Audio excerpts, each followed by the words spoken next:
तो दोस्तों आज की वीडियो में हम बात करने वाले हैं कि अरविंद अकेला कल्लू जी के शादी में उनको दहेज में क्या क्या मिला है। उससे पहले आप सभी को हमारे यूट्यूब चैनल में स्वागत है और अभी तक हमारे वीडियो को लाइक और चैनल को सब्सक्राइब नहीं किया तो जरूर कर दीजिएगा।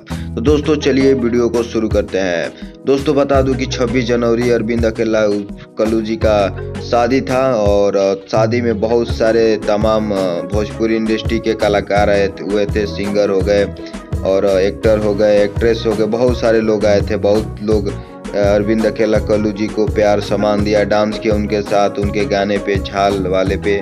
तो दोस्तों चलिए बता दूं कि अरविंद अकेला कल्लू जी को क्या मिला है। तो दोस्तों अरविंद अकेला कल्लू जी एक भी रुपए दहेज नहीं लिए हैं और उनके ससुर जी अपनी बेटी को खुशी से जो भी दिए हैं, जो देते हैं गांव के लोग, लेकिन अरविंद अकेला कल्लू जी कुछ भी के लिए मांग नहीं किए थे। जो भी इनके ससुर जी और भोजपुरी इंडस्ट्री के जितने भी कलाकार आए थे कुछ ना कुछ गिफ्ट दिए थे। तो वीडियो आज का यही था और कैसा लगा प्लीज़ कमेंट करके बताइए।